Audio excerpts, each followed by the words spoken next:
What is going on, guys? Today I will be showing you how to assemble this beautiful Bugatti Divo from BigToysDirect.com. So stay tuned!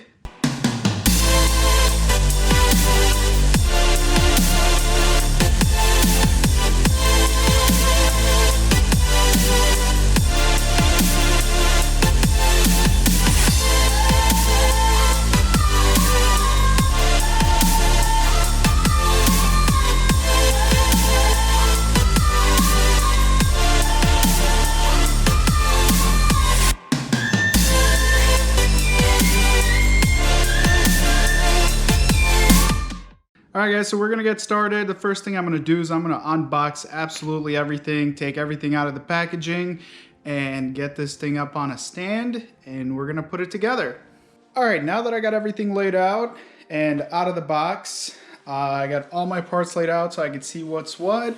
I got my front wheels, back wheels, wheel covers, remote control, the back cover, rear bumper support, mirrors, windshield, steering wheel, seat, hardware, and user manual. The first thing that I'm going to do is I'm going to flip it over and we're going to start working on the bottom. So the tools that you're actually going to need to install everything on this car is fairly simple. I'm actually holding it. It's just a simple Phillips screwdriver, and that's all we really need to do pretty much the whole thing. So the first part we're installing is this little rear bumper support, and all you have to do is line up the tabs and install the 8 screws. These are the screws that I'm going to be using to mount up that rear bumper support.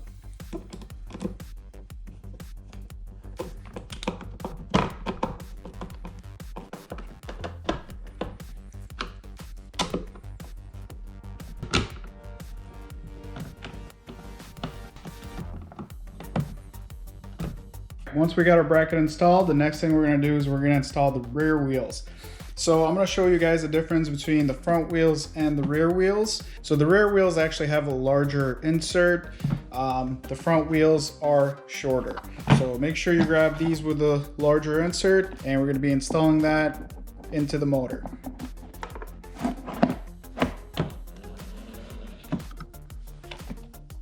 Then we're going to be installing our washer.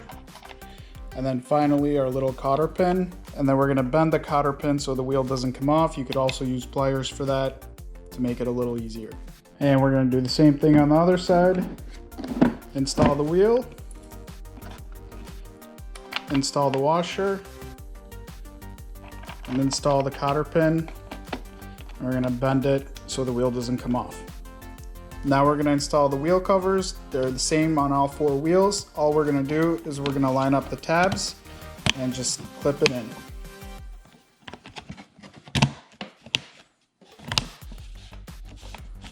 For the front, it's the same thing. All we're doing extra is we're installing a washer before we put the wheel on, as well as installing a washer after we put the wheel on. And then we use our cotter pin,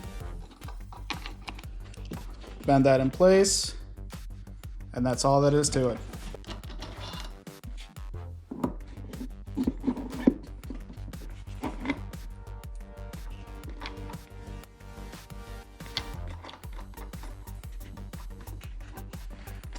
Front wheel covers go on the same way as they do in the back.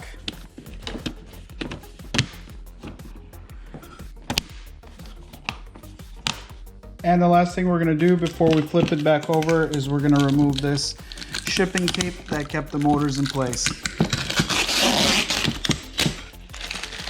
Alright, now that we got the car right side up, we're going to install the steering wheel. First thing we're going to do is we're going to line up these tabs for the steering wheel wire and clip it in. Tuck the wires in and install the steering wheel.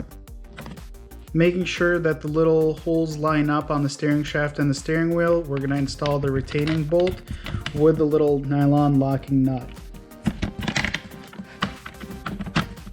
Get that nice and tight and test out your steering. Alright, so the next step is super simple. All we're doing is we're clipping in the windshield.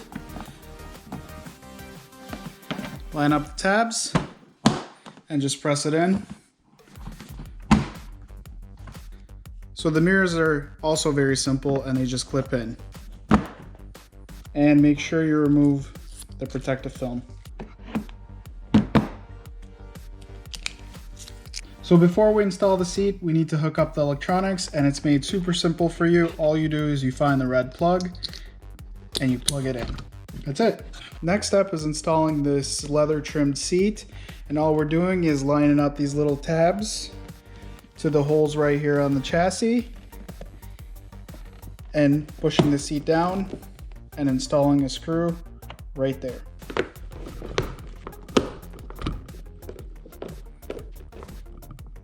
So the next step is we're going to be installing this little storage compartment cover with the rear spoiler. And all we're doing is we're lining up the 3 little tabs and it just clips in. To remove it, all you have to do is pull back on these tabs and it opens up. And last but not least, all we have to do is just clip in this rear wing.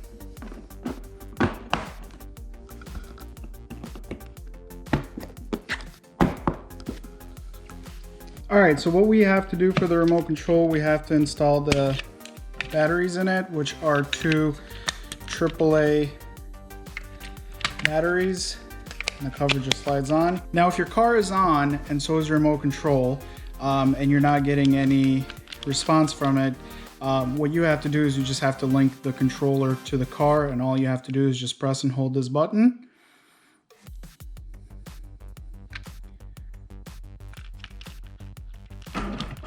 And we have control. Controls for remote control are fairly simple. You have your left and right, you have your speed select, you have your parking brake. If you hold it, it can't be used by the child. I'm going to show you guys a couple of things in the car itself. As far as driving, you do have a push button select for your gears. The front one here is the reverse. This is a neutral. That's your first speed, and that's your second speed. The car does come with a little MP3 player and a little jack for your phone to play music or whatnot. You also have a USB device that you could use here, or a little micro SD card for music. The door latches are also kind of nice because they do have a double latch on them. So in case your kid bumps it, there's less chances of it opening up. The charging port is located right here. All you have to do is open it up and plug in your charger. Now the charger does come with a little light indicator for red light when it's charging and a green light when it's done charging. Just make sure that your toy is fully charged up before you use it for the first time. Make sure you guys check out bigtoysdirect.com for any parts or accessories that you may need. If you need a replacement charger, or if you want a huge battery for extreme long run time, this is a 10 amp hour battery. Make sure you check out the website and you will be able to find everything you need there. I want to say thanks for watching, and as you can see, these are super simple to put together. All you have to do is charge it up, get out there, and have some fun with your kids. Thanks for watching, guys. I will see you later.